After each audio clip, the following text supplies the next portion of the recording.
So today we are covering protocol best practices. I mostly have compiled everything into a PowerPoint, but if we do want to dive in, we can always switch over to ARM. But really just wanting to cover a wide variety of tips and tricks about protocols. So we'll show the review protocol entries feature that was added last year, talk about some tips with validation. I have a list of our top 5 study rules, just to highlight some of those, and then we'll have some time at the end to preview some changes coming here in the next version of ARM, creating a new protocol and some setup in a protocol that's just around the corner. So let me end this slideshow and we'll switch over to our main one here for today, best practices for our protocols. So our first topic is one that we would have covered last year in more depth. We'll go pretty quick today, but it is the review protocol entries feature. This was brand new last season, and we'll just kind of talk through what it provides. The feature itself shows up not in a protocol, but later on when the trial is being validated. And at that validation step in the trial, there is a dialog that comes up much like this one here. And the goal is to review the trial, specifically highlighting the information that was entered in the protocol and hasn't been changed since. So the thought process is, as you're filling in a protocol, you may put in instructions and information, and the protocol is a plan. But a lot of that information then is copied into each trial that's created. And a trial fundamentally is documentation. So that difference between a plan and documentation, of course, we don't want things to fall through the cracks. We want to make sure that whatever I put in the protocol is truly what occurred and not just the plan that maybe mistakenly did not get updated. So the hope here is really to catch those things. And so we've really, this is something that's done automatically within ARM. There's no specific option or rule that needs to get turned on. This just happens for everybody in that trial review. And so on this dialog, highlighted in green, is information that was put in the protocol and hasn't been touched since.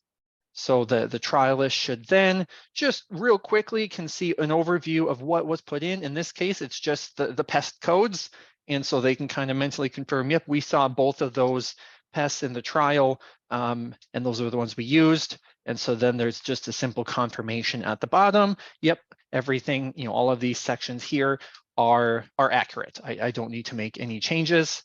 Of course, the dialog itself is live if they did need to update something as well. So this is done during validation, and it's actually kind of done in chunks as well. So it's not one huge thing at the end of the year, as long as validation is done throughout the season, of course.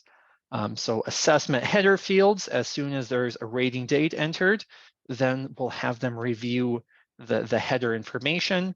Same idea with the application. As soon as an application date is filled in, then the particular information about that application that was filled in will pop up as part of that validation. So only when the validation is run. Then when the trial status is set to final, everything else, all of the other sections of the trial kick in and are involved in that review process. It is possible to just run this separately. It doesn't have to be done in the validation. There's just a menu option in the tools bar that will allow you to run that review. And so the goal here, for the trialist, is to save time. Hopefully with that wizard, typically I would imagine they would maybe click through every section of a trial to do a manual review to make sure everything is accurate before sending it on. This hopefully just speeds up that process. So we can highlight things that they didn't have a hand in entering or changing, and just a nice quick wizard to see that information and real quickly say, yep, those are all correct, or, oh, I missed that spot. Let me correct that quick right in that review without having to move around very much.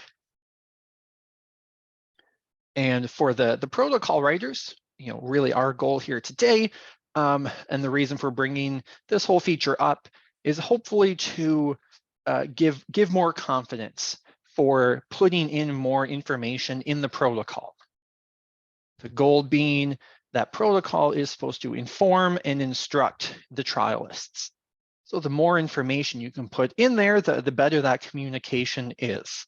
And hopefully with this function, it can really reduce the concern about inaccuracies, because we'll really going to ensure that the trialists at the end of the season will take a look at anything that was put in the protocol and hasn't been changed since. Make sure that they're taking one last look so that plan to documentation transfer doesn't go unnoticed and we have information that's not quite right in our trials, which would be not great. So that's the purpose, that's the goal. And again, really the reason for bringing it up again here in our tips is to just hopefully enable protocol writers for putting more information in. And this is just a quick video of the feature. So as soon as an application date is filled in or an assessment date is filled in, then we know that the application occurred or that assessment occurred. So then when we're doing validation, hopefully is just a standard part of their workflow. Now we will see any application related information. And it's just a simple click after just reviewing what is highlighted on the screen, clicking in the corner to say, yes, I confirm that that information is correct. And we're confirming just the individual spots. And anything that was put in by the trialist or has been changed isn't highlighted. It's just what was pre-filled for them from the protocol writer. And so again, you can see it's only the certain columns where we've actually filled in dates. And there's just also that opportunity to do this as a separate process as well. They can just trigger the review and that'll get every section. So now you can see other parts of the site description, in this case, the crops, that we can confirm. Once this is done once, then ARM won't ask for those crops again or those pests. So it's a one-time thing. If you're not ready to confirm, there is a skip button. So we're not locking them into something that they can, wouldn't otherwise do. But the goal just being to really quickly get through that process.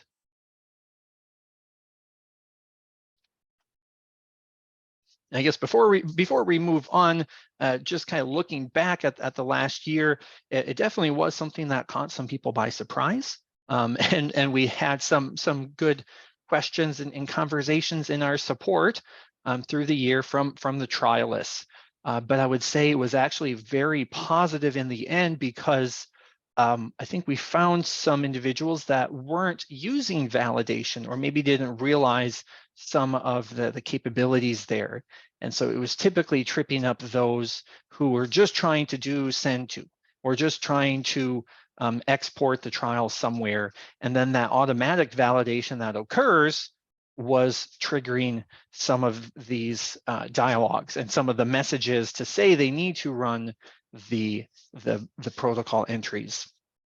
So I think it was a good learning experience for some of those to see that validation. And I would then just, it was a great dialogue to point out, hey, this is actually a feature that's really important that should be done. And on the flip side, some of the conversations were with sponsors who were getting these messages. And then that was kind of an aha moment of finding out that means the trialist didn't do that review. That means the trialist never ran validation, presumably. And so I think it kind of opened some eyes, opened some doors to realize that we really need to incorporate this validation function either in from the sponsor side in our instructions. We need to make sure the trialists are doing that, or the trialist to kind of fully understand what that validation does for them and why that was being triggered at certain commands that they maybe weren't expecting to happen. So it was really, really good in hindsight, and hopefully that just kind of builds on this year. If there's others that get caught, or maybe now everyone has kind of been through that 1 year, and so we'll be able to hit the ground running with that. Got a couple of questions here. One was disabling the protocol validation. So one thing to clarify with the last conversation, that validation is done in the trial. But no, there is not a way to turn off this protocol entries validation. That is just part of the standard ARM validation that is run.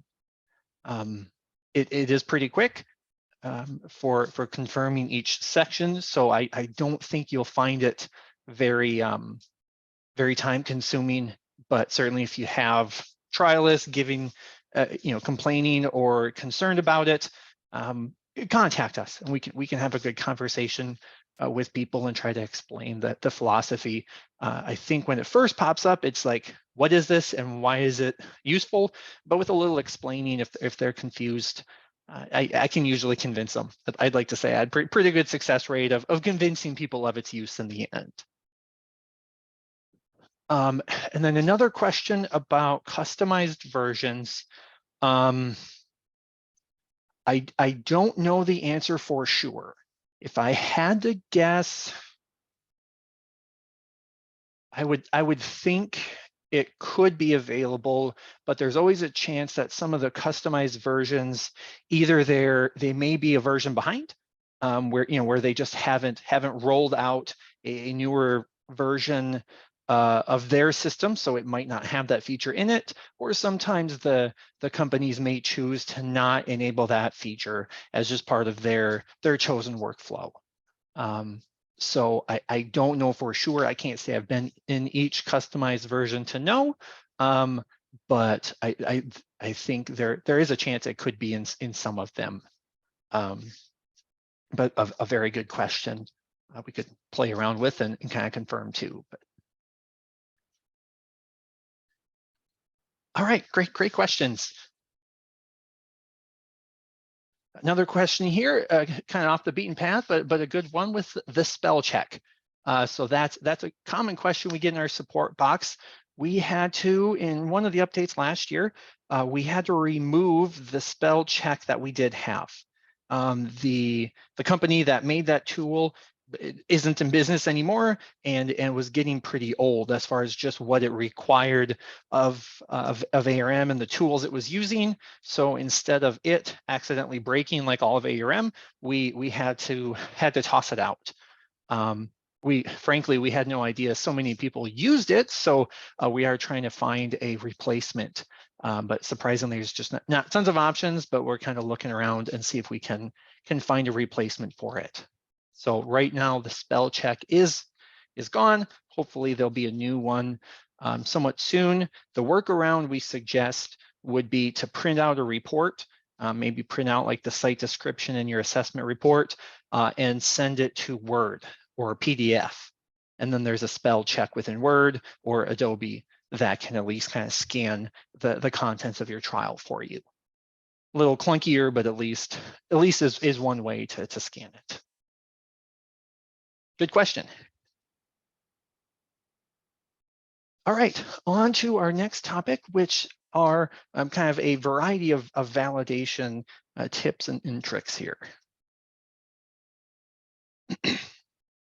This first one is also kind of comes from last year, so it's been in ARM for a little bit, but I wanted to highlight it kind of in the same track as our last discussion about enabling protocol writers and really encouraging more information to go into a protocol. And so it comes about in certain value unit pairs. So where you have something like on my screen, I've got crop density and pest density, where there's a value and there's a unit. And just typically overall, when you're done in a trial, of course, you would say, well, if there's a unit and there is no number, or if there's a number and no unit, then that's not quite right. There should be something filled in. So ARM would have validation messages like the ones on the right, where it says, hey, you filled in one of the two, I assume you need to put in the other. So what we did was update in certain fields. Some places it still doesn't make a lot of sense, but in some fields like these kind of obvious situations, we removed half of that equation, half of the errors, so that you can put in units, but not have a value. So in this case here with my crop density and pest density, as a protocol writer, I can put in my desired unit. So I can instruct what should the crop density be entered as, what should the pest density be entered as.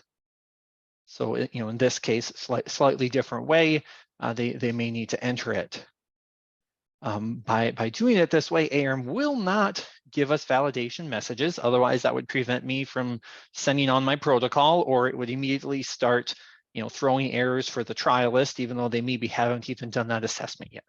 So we loosened that up so that way in some of these locations, ARM won't trigger the error. So that way we can leave the value blank until the trialist actually gets to that spot where they can fill it in. So those errors here you won't see for some fields. There's still some locations where this will happen. Something like your formulation and the formulation unit in the treatment, or your rate and rate unit, things like that will still happen. But other areas, you'll be able to put in a unit in a way to kind of prompt the trialist. And if you still want to kind of make sure that that doesn't get missed, it does still get included in the validation, just use a study rule. And the nice thing there, so you can require the actual values there. And the nice thing is then you have the condition where you can define when that value should get filled in. And in this case, for an assessment, it's nice and easy to use that with assessment data. So as soon as they type and start filling in data for a particular assessment, then the crop density value and the pest density value will become required. So a way to kind of get it the right timing, so these validation messages don't just happen right away, but we can control when they do to make sure it still gets caught.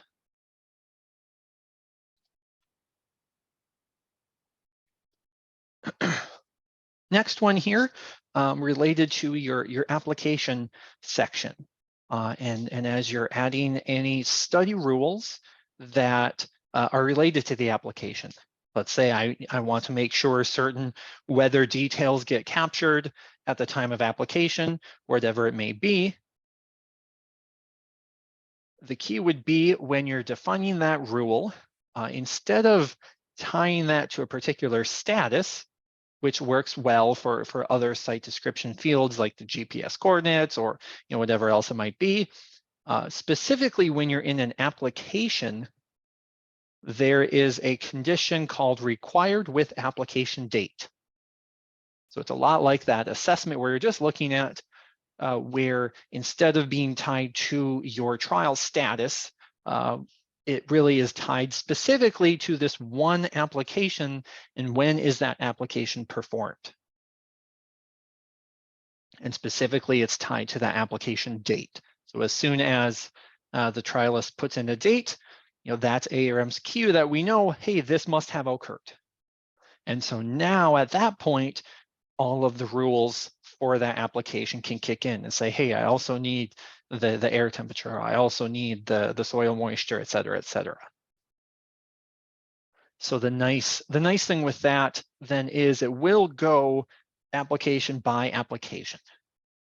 So, if we're at a point in our trial where last week we did one application, it's still going to be 2 more days until we go out the second time. In my ARM, only the air temperature for application A would be required because I filled in the date for it. But my application B can still be empty because, of course, it hasn't occurred yet. So it creates some nuance to those validation errors and when they come up, which hopefully then encourages the trialists to be using that validation throughout the season every time they're in the trial, because that list of errors will be smart and they won't just see a whole bunch for applications B and C. It's really easy to start ignoring those if they know they can't fill it in. So kind of focusing in on that. And it also builds on to our next function that was added here just last year, the ability to mark an application as not applied. So there's this new toggle here at the top of an application where if for some reason that planned application cannot occur or did not occur for this trial, we can basically gray it out and mark it as not applied.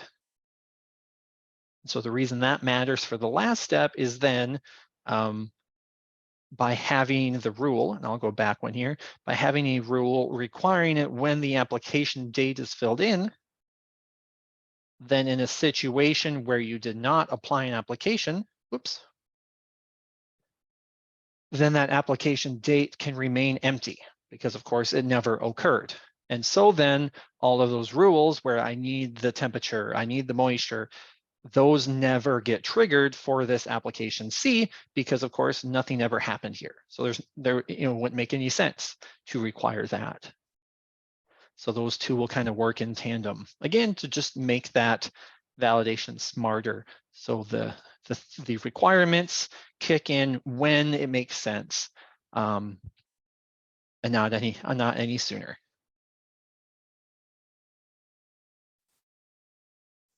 All right, next one related to validation. Also a relatively new feature here for ARM to notify if a crop or a pest is currently in use in a trial.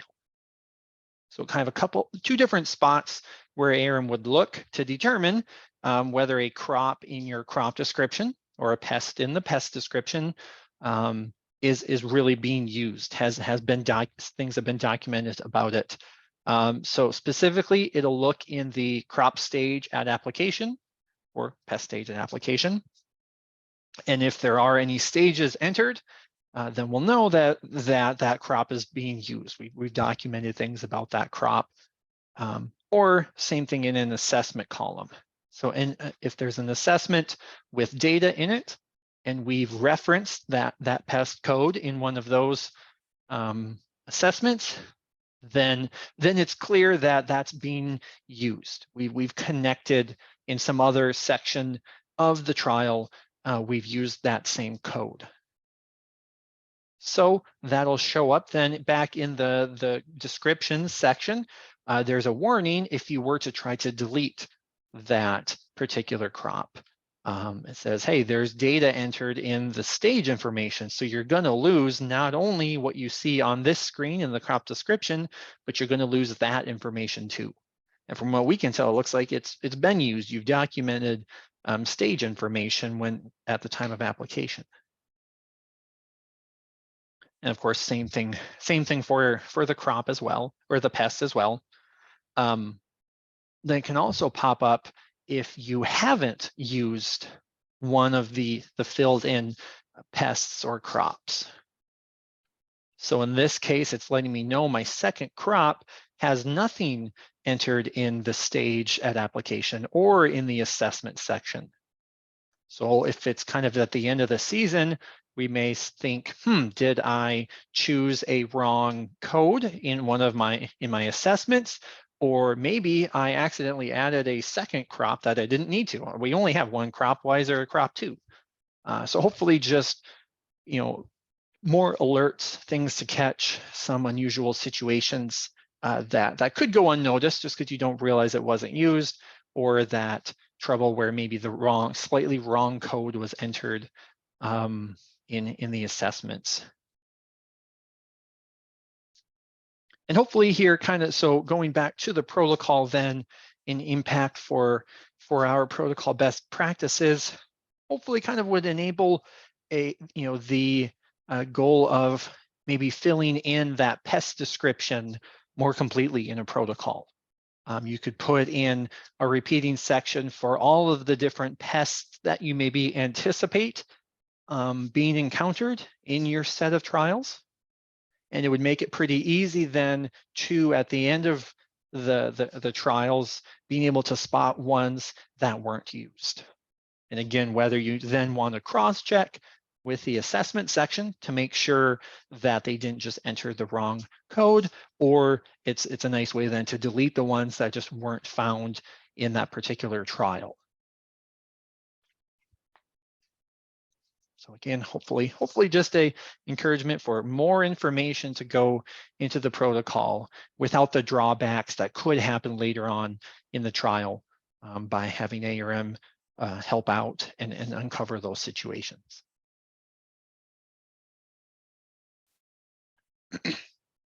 All right, last validation tip here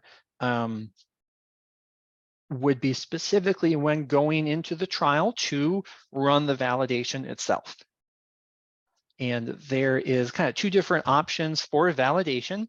Typically the default, if you're just going through your toolbar, there's a little check mark that just steps through the validation. And as soon as something pops up, ARM gives a little dialog box to say what the error is and takes you right to the location where that problem happened.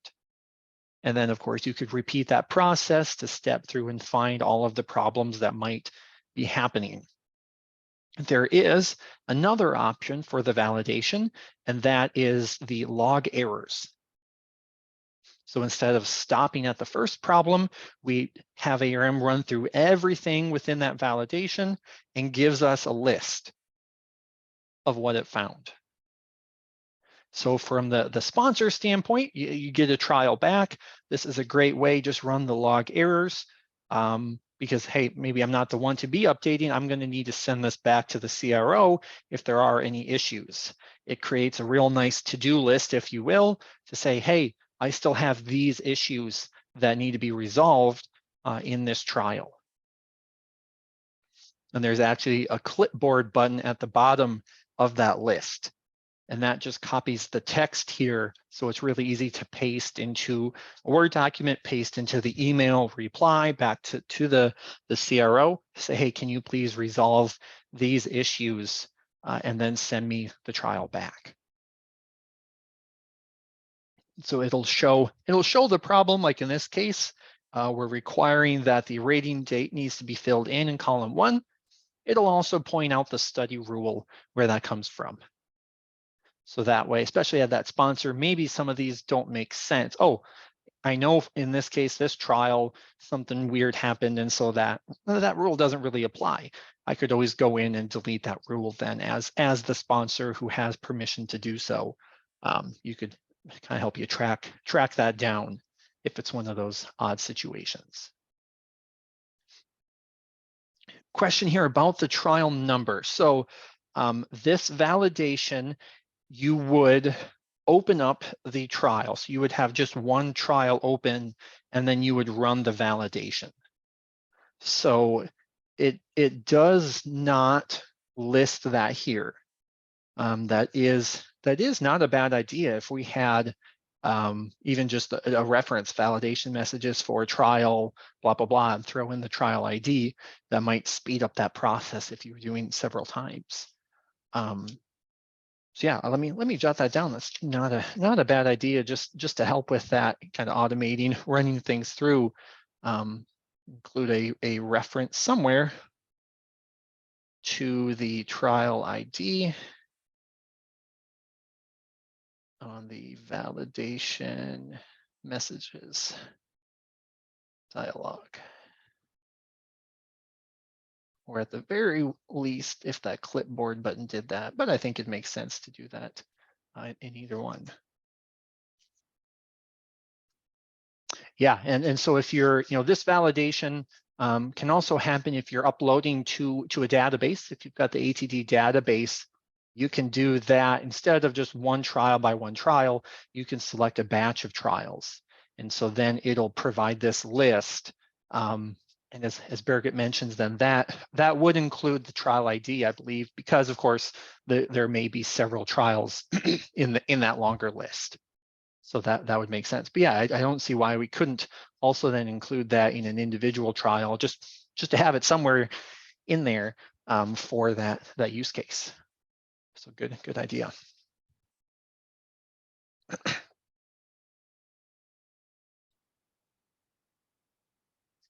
All right, so that's the list of kind of validation tips. Yeah, so Word or Excel, it should be pretty easy to paste this. I think it would paste pretty nicely into both Word and Excel. I think it would, because it's really just each one of these as a separate line. So I know for sure I've shown this putting it into an email, so it comes in nice. I assume Word would be identical when you paste because they're both kind of documents. But I think it would work in Excel as well, just because there's a new line for each one of these, so it should show up in a new cell for each of them. So although it's not called export here, just clicking clipboard would allow you to paste into one of those other programs to get that list somewhere else. Mm-hmm.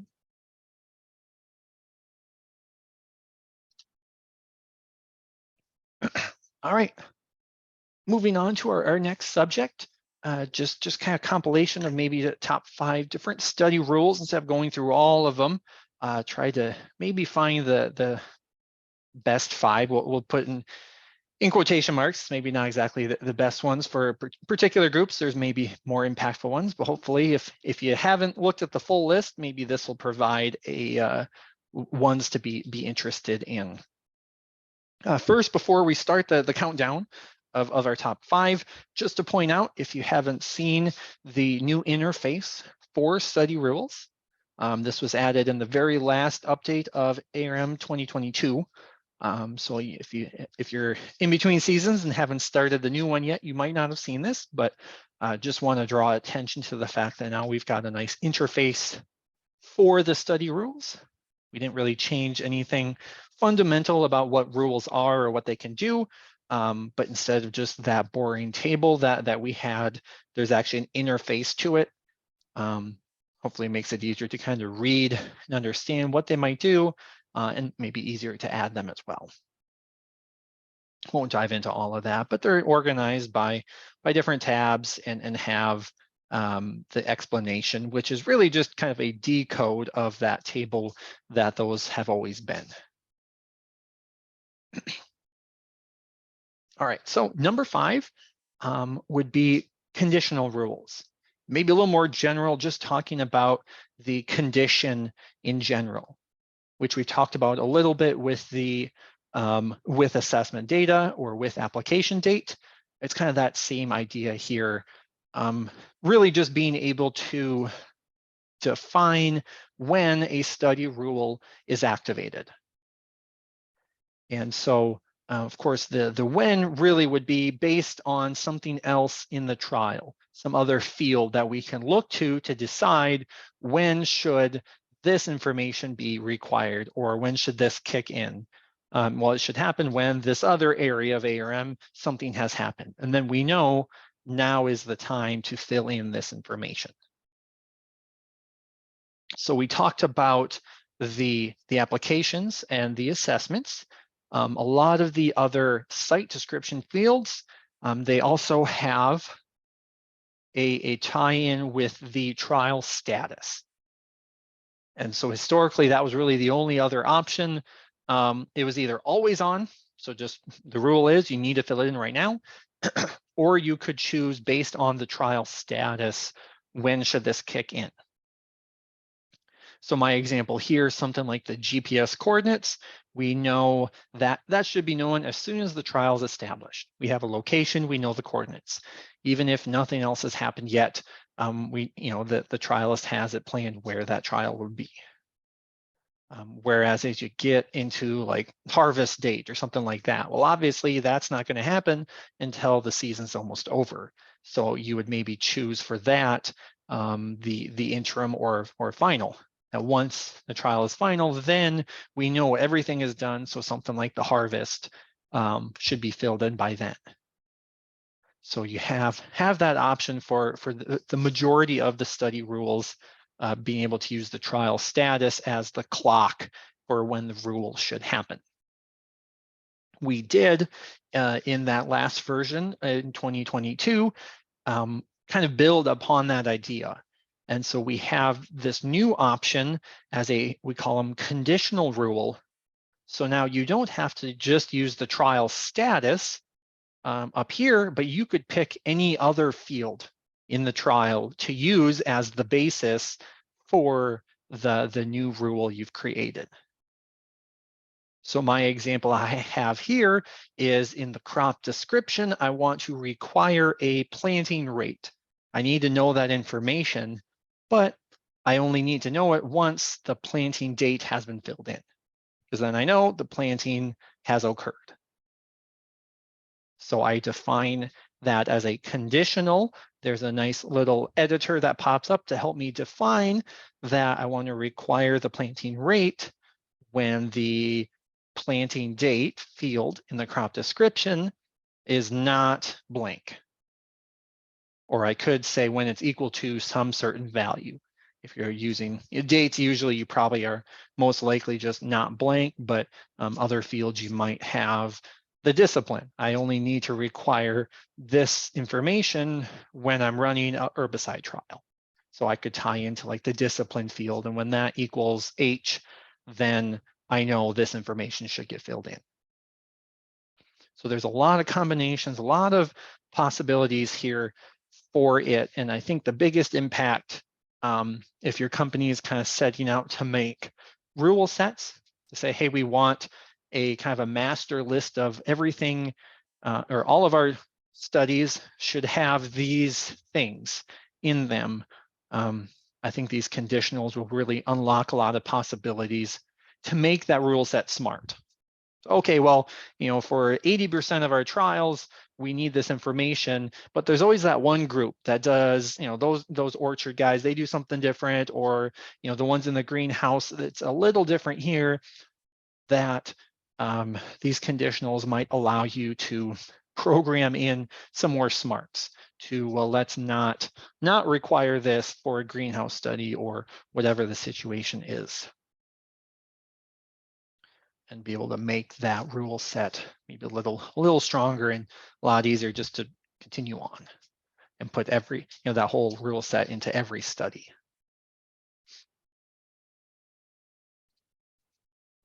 All right, next study rule, lock field to prevent edits. So this rule, it's actually really a condition is where it shows up. Oops. It shows up in the condition as you define a rule. This prevents a value from being changed after it's been filled in. So I think kind of the best use case for that would be information that you're putting in the protocol that should not get changed in the trial.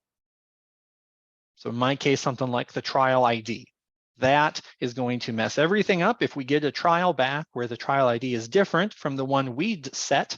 If that's been changed later on by the trialist, whether on purpose or by accident, that's going to mess up our whole system. It's not going to go into our database, or all of the linking and tracking that we do is going to be messed up. That trial ID has to remain the same, otherwise it's going to cause problems. So that type of information, being able to lock that down then so it cannot be edited, can be valuable. One trick, trial ID is kind of a slam dunk one, but there could be some other examples where I really should lock that, but there could be a situation where maybe that would have to get changed. Of course, you don't really want to go locking a whole bunch of information and suddenly there's only a few spots that even can change in a trial. That would defeat the purpose, of course. So if you use the recommended type when you're defining that rule instead of required, then that makes it possible for the value to get changed, but there's a warning that comes up if that value is being changed. So in this case, I had locked that trial ID, but only set it to recommended. So then if somebody goes to try to change that value, this pops up. And it says, hey, there is a study rule set to lock this information. So you really need to be sure that you should change this. So something like the trial ID, hopefully that would be obvious then to the CRO. Wait, I shouldn't change this unless I've already spoken with my sponsor, or we had some, crazy situation where something had to get changed. And so this will allow the value to be changed if the user confirms with that okay. Whereas if you used the required, oops, my mouse is touchy here today. If you set that as a required rule, the dialog just says it's required. There's a required rule that this is locked. You can't make changes. And it just says okay. And you will not be able to change that value. So I think overall in general, if you put that in as recommended, it allows for flexibility so somebody doesn't get stuck, but it still communicates that, hey, this should not be touched unless there's an extreme situation. All right, number 3, consistent entries across SE or rating timing.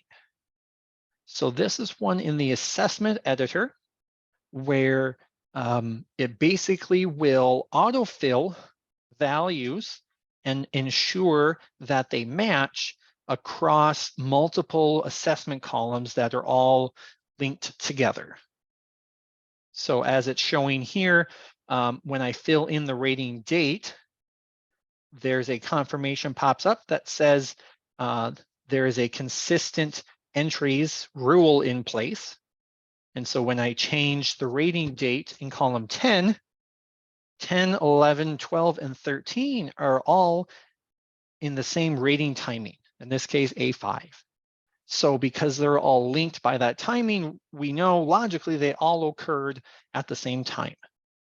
So I have a rating date is the value that I want it to be consistent across the same rating timing.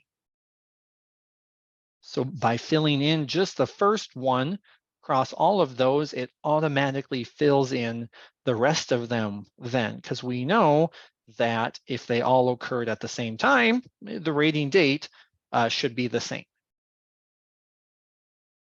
So this can be done in this case, it's with rating timing. So we're looking at the rating timing field. There's also a version of this consistent entries across SE group number.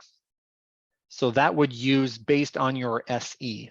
If you load in an SE file and it has 3 assessment columns, ARM has a hidden field called SE group number that it'll put the same number in all 3 of those columns.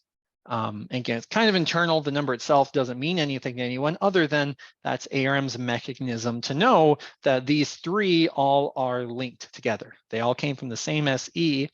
So if I had a rule like this in place, then whatever field I chose in my rule,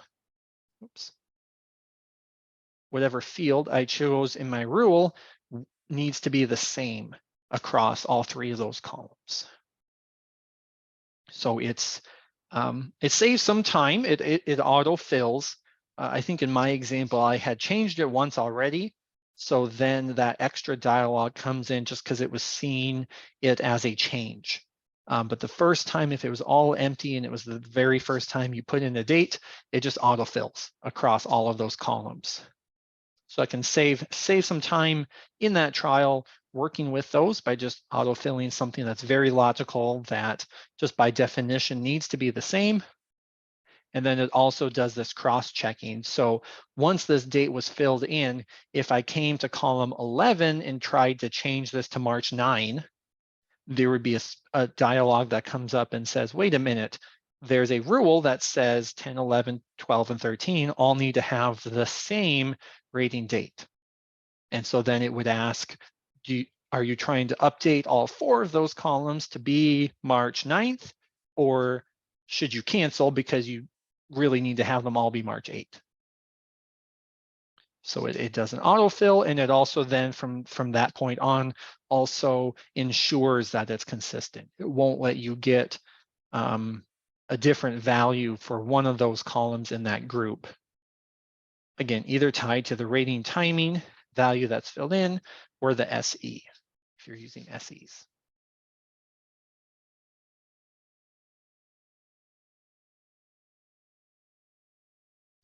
Number 2 is strict validation.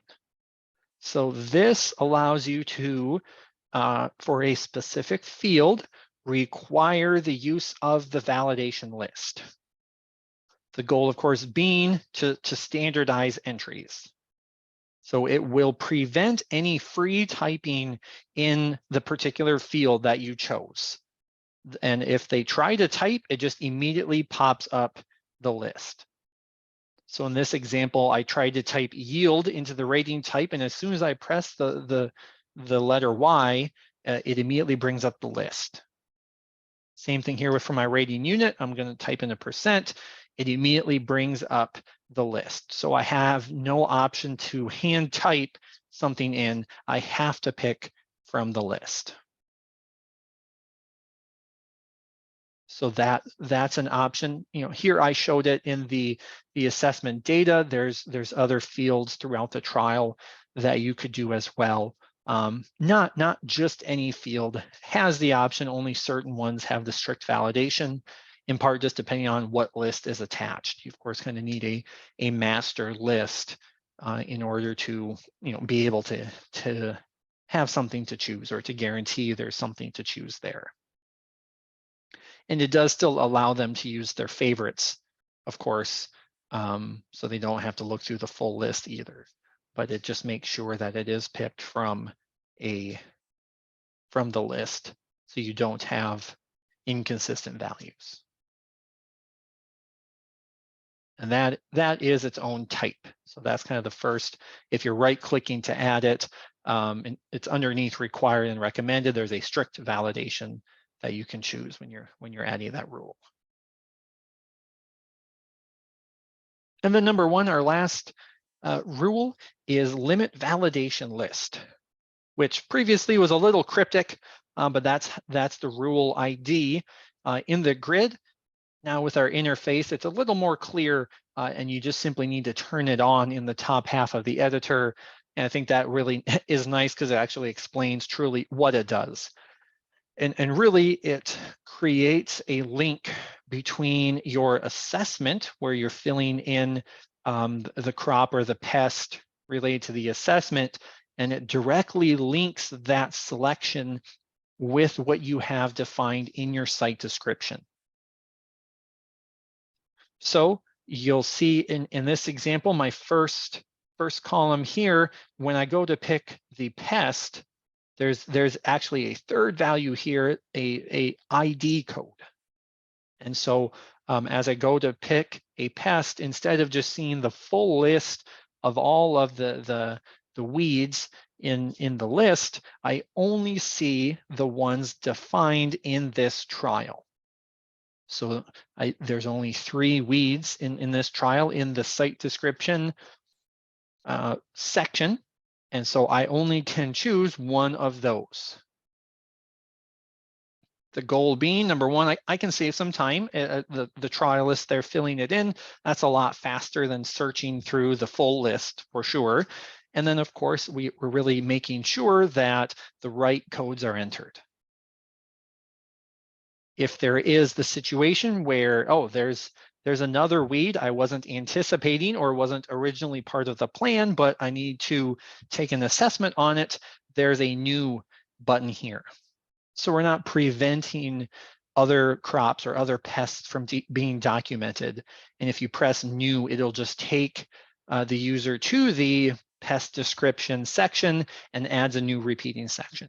So they can add another pest We're not locking down to prevent new ones from being added, but we're just making sure that anything that is documented in the assessment section is found in the site description and in both directions. So that one, simply you just turn on that little checkbox on the assessment data section of your study rule, or it's called limit validation list is the type in the rule.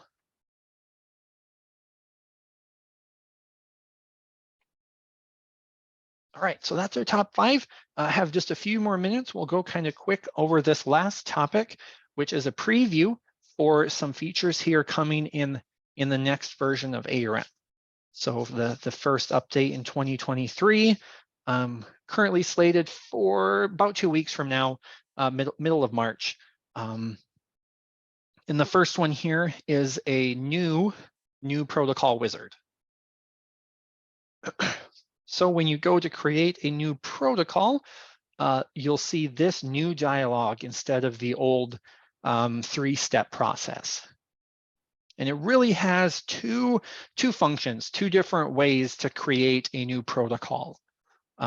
There is a protocol template function, that would be the top option here, or there is a kind of the classic way of starting from scratch and utilizing your protocol settings.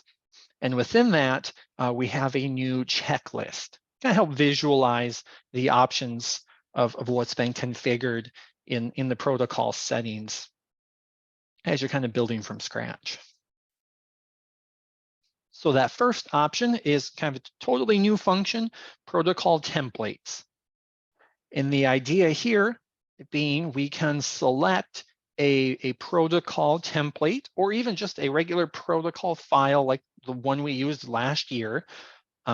We can choose a file and specifically select certain sections that we want to copy from that template or last year's protocol and copy into a brand new empty protocol. So kind of the goal to replace the save as process, which I think is pretty common. I'll just open last year's protocol, hit file, save as, give it a new name, and then just step through every section to update references or delete things I don't need. Instead of doing that, let's start with an empty slate, an empty protocol, and we can choose specific parts to bring in. So hopefully saving some time, removing some errors where we forget to check a certain section or whatever. Instead, we can start with an open, empty canvas and just copy specifically what we want to bring across instead.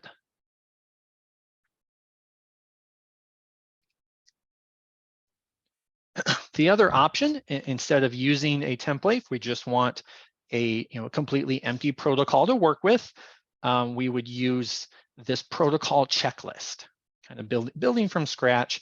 It provides a nice overview of the settings that we have before we create that protocol. So if you've ever used the settings sets over here on the right, you can save the different choices you've made in the protocol settings dialog. There's five tabs there or so. You can save all those to kind of pre-package and kickstart a new protocol. So you can still choose any of those that you've defined. The nice thing is this protocol checklist then will give you an overview of what is in those settings. So if you're missing some key information, like I have 0 entered for the plot width and length, it'll highlight that some of that isn't filled in.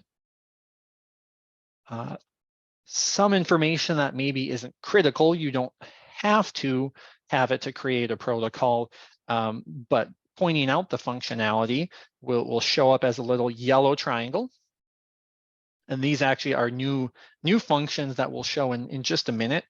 And then the rest, of course, are just green check marks, but a nice visual confirmation of, yep, that's my design. That's how many replicates I have, as an overview of what what's been selected in those settings.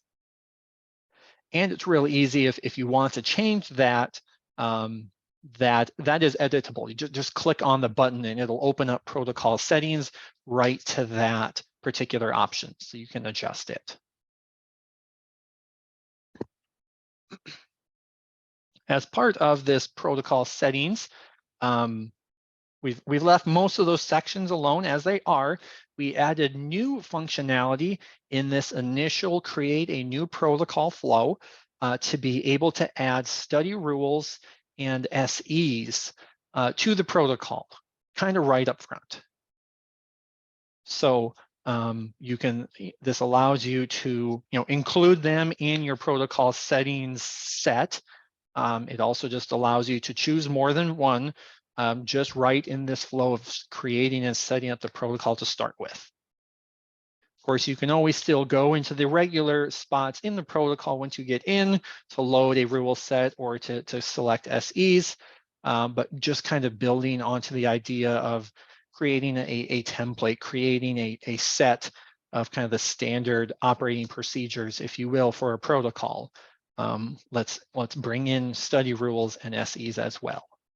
And whether you're selecting them on the screen, and then you can also incorporate them into a settings set if you want. And there's one great comment here about the protocol templates and pointing out exactly what really the engine is behind that functionality, which is a merge. It's really using that same logic of selecting sections from an existing file and bringing it into the one that we're working on, which in this case is an empty one. So hopefully this will be a good time saver going forward. One last function to preview that I think is really related to this group with protocol planning is the trial location table in a protocol. If you haven't used it before, it's in your trial establishment guidelines. It's a way to plan out the trials that are going to be created from your protocol. And there's a lot of different information you can record. Most of it ends up in maybe about half of it at least ends up in the trials when you create them. Some of it is just more for planning purposes. But some fields will stay here on the table. Other ones will end up in the trials that you create. So that's been in there in ARM for some time. We've continued to add more columns and kind of build some more functionality. The new one here coming in the next update is the ability to specify the license, either the individual license linked to a particular person, which would be the GDM ID, or the company ID. Again, that's kind of tied into our licensing system. So you specify either an individual or the whole company that is linked to that particular trial. And the reason to do this is so that you, as a sponsor, can then send the protocol to all of the trialists. And the trialists themselves can use the protocol to create the trial. Of course, as a sponsor, you think, well, I don't want all of my trialists to see every other trialist that I'm working with. The purpose then of filling in either the GDM ID or the company ID is that when the trialist opens the protocol, they only can see the rows that are linked to their own company. If you fill in the GDM ID, it'll look up the company related to that particular individual, and then everyone within that company can see those rows. So either one, you don't have to fill in both, but either one will get you to, it will allow ARM to look up the company information, and only as the trialist here, for this example, if I'm in company 1, then this is what I would see. ARM automatically hides any of these trials that don't have the same company ID as my own. So I won't know how many other trials are being performed with this sponsor. I'll only see mine. And so I can then create my trials based on that. So the way to get the GDM ID or the company ID, that's part of an ARM license.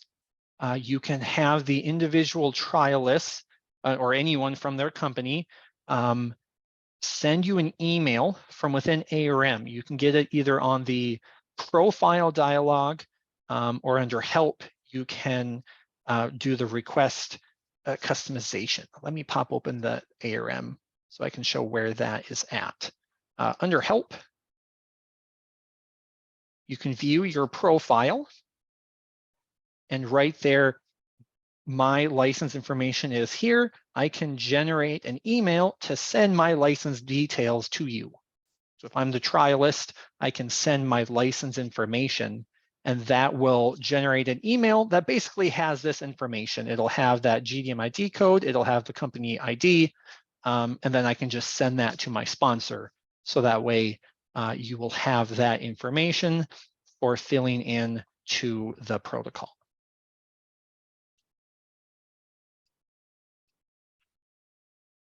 So that's how the sponsor can accrue that information to know what to fill in there.